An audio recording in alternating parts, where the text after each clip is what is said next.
You define or you break down American liberalism into two camps: welfare liberals and technocratic liberals. Tell us, reiterate that distinction for us. Right.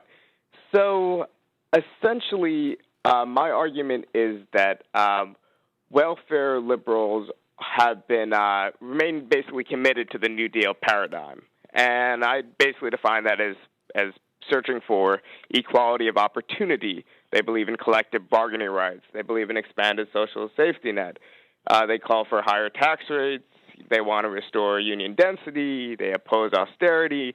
They knew instinctively, in other words, when the Chicago teacher strike was rearing last fall, which side they were on. These are very quick, answers they come up with when there's struggles like that. And on the other hand, there's this and I basically identify these people as a big core of the Democratic constituency. I'm sure many of your listeners, many of the readers of The Nation, and I say there's a huge disconnect between these people and the people who have basically been entrusted to be the ideas people of the center-left, the progressive coalition, your Ezra Kleins of the world. And I think that among technocratic liberals, these Democratic Leadership Council types and other types are very keen to discard huge elements of this old New Deal coalition for the sake of being competitive.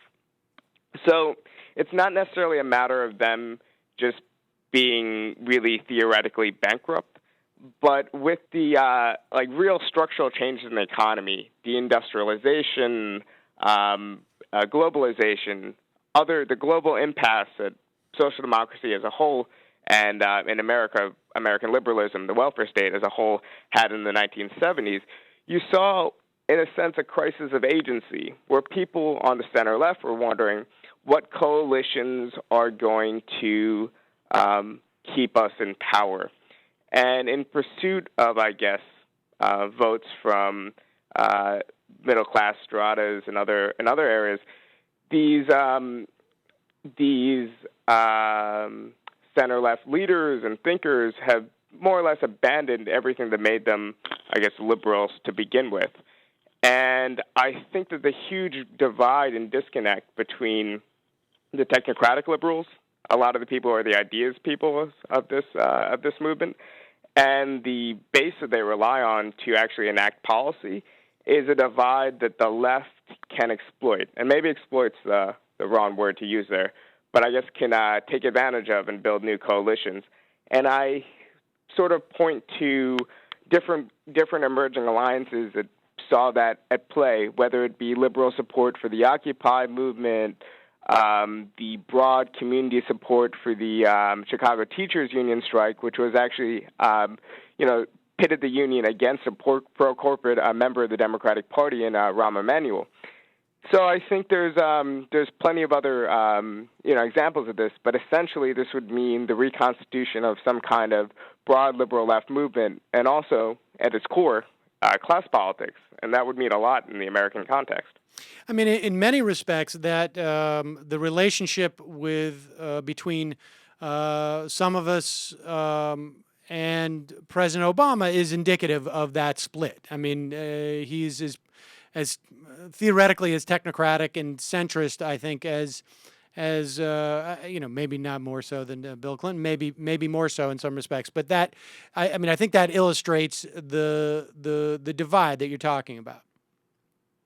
Right. Yes, I think that that the blanket support that Obama, the undeserved support, I think that he's gotten from the liberal constituencies, is really symptomatic of this divide that doesn't make any sense. It's like, I hate to use a graphic example, but it's basically just like being abused by someone and constantly being thrown as staying with them. I mean, I think the example of Obama is really unfortunate, because it's not just that the left, American liberals are choosing to stay in his camp begrudgingly, but huge segments of these publications and other thinkers among American liberals aren't even launching critiques of him. So it's not just a matter of tactically choosing to stay in a coalition, but it's allowing things to go on without really robust critiques. So you have Ron Paul making the most brave and, in a way, stance against drones and these other policies of Obama. And this task really should have been taken up by American liberals. Yeah, I mean, I think, I don't know if I would agree with the characterization of Paul, but he certainly filled a void, a vacuum that should have been filled by people on the left, with no doubt. Yeah, in Paul's case, it was completely opportunistic, and I think he's in many ways more despicable than the other members of his party. But it was sad that media attention and that critique wasn't made by someone else, and I think it could have easily been.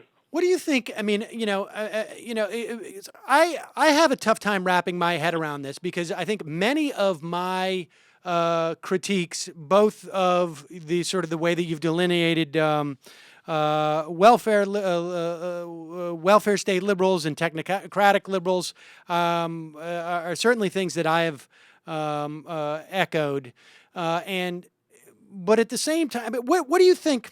Let me ask you, what do you think gave rise to that technocratic liberal? I mean, was it simply because this seemed to have happened, on one stance, I think the Democratic Party, for lack of a better vehicle, has been the vehicle of liberalism in this country, and it began to untether itself from labor, I think, as early as the early 70s in many respects. Right. I would actually date a little bit after that. I would say that that it really happened in the first Carter, the only Carter administration. I think that part of it was rooted at the level of economics. There was a structural crisis of the 70s economic crisis that undid a lot of the American welfare state and helped inaugurate neoliberalism. And essentially, neoliberalism's success was a political success. The crisis that existed then was foisted upon the working class and the middle class, and profitability rates for the wealthy were restored while the rest of us have been stuck with stagnating real wages. But I think that divide really occurred around then, and at that point, I would argue that the aspirations of these liberal policy types and the aspirations of the voting blocs that these types rely on are really, really just politically striking. So, there's corollaries elsewhere in the world. Third way politics in Britain, people like Tony Blair and Gordon Brown. And the reason why perhaps that the Democratic Party moved further to the right than some of these European parties moved further to the right was that it was, pitched at further to the right to begin with. Our furthest left in this country was social liberalism, not social democracy. Our welfare state was always more fragmented and less universal than what they had in Europe and, elsewhere in the advanced capitalist world. So we're just in a slightly worse situation now, and I think that maybe now that neoliberalism has really been shown to be bankrupt and everyone's out of ideas and everyone's having the same problem as far as political agency, if you look at the right in this country and the divides that are emerging in the Republican Party over immigration and other key issues, it really just shows everyone wondering about these same things. So the Republican Party is wondering about demographics and about the fact that the trends look horrible and their political prospects at the national level don't look that good, even though because of the way, our system is stacked, giving disproportionate weight to certain states, they might continue to be contenders in the House and the Senate. At the presidential level, it's not looking great for them. So there's really a crisis in their party, and it's about political agency. It's about who's going to vote for us and push through our agenda. And on the left, we're dealing with the same problem. Anyone could say, this is what we should do. Anyone could write a program So to some respect, what I did in The Nation was pretty easy, right? These are the things that we want. Here's some broad coalitions that could make it happen. But the actual details about how, the actual details about the alliances and these sorts of stuff, this is really just a crisis that's affecting everyone. So the center can't hold. Obama's coalition can't really hold. The right can't really push through its agenda. And there's not yet things emerging on the left. So we're really just at an impasse politically in this country. And so let's get to that. I mean, in terms of what the prescription is. I mean, to the question being, I mean, because many of the critiques, at least in the context of this piece that you wrote in The Nation, and it obviously there were parameters here in terms of what you were trying to achieve, but many of the critiques are critiques that, as more or less, or for the sake of argument, a self-identified liberal has been making within liberalism for quite some time. I mean, where do we go from here? I mean, what does the radical left bring to the table, short of a ballast, if you will, on the left? Right. Well, I think that there's, for good reason, that let's say if we look at Germany, right, we look at the Left Party.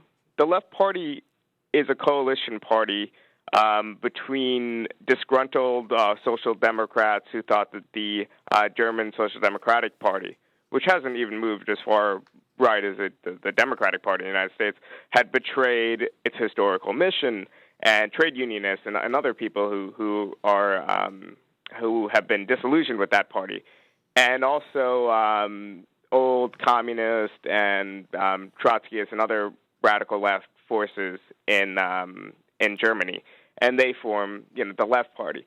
And I think in this kind of way, there are definitely broad swaths of agreement between social democrats and myself. I'm a self-identified democratic socialist, especially when it comes to what we need to do today and what we need to do in the short term. So when I say that we need a new economic bill of rights of some sort in the short term, when I say that we need to defend Social Security, when I say we need universal child care and we need universal health care, a real single-payer system, and we need to defend other important social goods that we already have on the books. Now, these are things that I would imagine lots of American liberals would agree with, and that's in good measure. Now, I think that the left has to offer basically a deeper understanding of the structures of capitalism and why these reforms have been so hard to enact and also sustain once they have been enacted. In some ways, there's this old Marxist critique of I guess you could apply this to the reformist liberals too. It was initially written in a different context. But basically the myth of Sisyphus and having to roll the boulder up the hill every day only to have it periodically fall back upon him. To some extent, that's been the history of efforts to reform capitalism from within, because you're creating a different balance of forces more in favor of the working class and other communities, but you're doing so in a way that structurally still leaves the levers of power in the control of capitalists. So I think eventually the liberal aspirations for a dramatically transformed society, a society that more drastically and permanently expropriates some and empowers workers and other people. It's one that I think is a big differentiation between radicalism and liberalism. But essentially, even if you want more modest aspirations, these are, I guess, to use the cliche, bridges that we'll cross when we come to them. And I think that if you look at successful efforts to reform capitalism in Europe and elsewhere, if you look at Sweden, which welfare state reached its peak in the 70s and 80s, These were coalitions that were really built between social democrats and radicals to their left. They weren't coalitions built between people just, 1 degree to the left of center and their friends who are centrist technocrats. The American coalition, it constantly compromises and fails at every turn because too few of the people actually involved actually want substantial change. And it's not enough to actually pressure and coerce capitalists and the people in power. So sometimes, I think there's merits in more radical demands and associating yourselves with more radical forces. It obviously just depends on who. Like, I'm a member of the Democratic Socialists of America in addition to my other work. I'm more or less just a paper member. But if you look at the orientation of people like Michael Harrington or the people currently involved with organizations like Cornel West and Franz Fox Piven, I think you'd find that American democratic socialism is quite sophisticated and also has a complex understanding of liberalism and the way forward, which isn't just we need revolution tomorrow. Obviously we want radical change, but at a certain level we need to be operating in the world as it exists and trying to push our program and push our goals from the standpoint of reality itself. So are those two agendas? I mean, the sort of the short term and the long term, are they at odds with each other? In other words, if one engages in, and I know that you've written in the Jacobin that socialists and radicals need to sort of to start to be aware of their context. You used a guy masturbating on the C train as a metaphor, but are those two agendas? I mean, can you hold those simultaneously, and how do you go about doing that? In other words, right. If you're participating in the sort of the process as it stands now, in the world as it is now, are you undercutting your ability to implement more radical change? Right. Well, I think that that today very few people in America are obviously, and this is going to come as no surprise to any of your listeners, are self-identified socialists. But I think that the core of any future relevant socialist movement would be from people who are essentially self-identified liberals, who are unpoliticized, who are just in college and just getting attracted to ideas, who will get politicized through, basic struggles, through like a union struggle, through any of these community-wide struggles, through outbursts like Occupy and other groups. So I think to some extent on the future left of center are people who just don't quite have completely formed politics yet. So I'm sure that there'll be plenty of people who will principally reject socialism or principally reject even, liberal reform efforts from a basis of knowledge and experience. But right now these movements don't really exist, and even as intellectual and cultural currents, they're very small and marginalized. So I think that there are underlying tensions between the liberal worldview and a more radical worldview. I think there's underlying tensions in the ultimate goals and ambitions, but I think these tensions are something that will kind of resolve themselves over time, and at the very least, we're far away from that point. And I guess those are good contradictions, good tensions to have. I only wish, for example, that we would deal with some of the debates that they're having in the Greek left, for instance. Because between social democrats and radicals in Greece, there's questions of what do we do once we're in power? What do we do once we're voted into office? Because Syriza is consistently polling as the main opposition party in Greece and has come very close to forming a government. And wouldn't those be nice contradictions to have in a generation or two on the American left too? Right.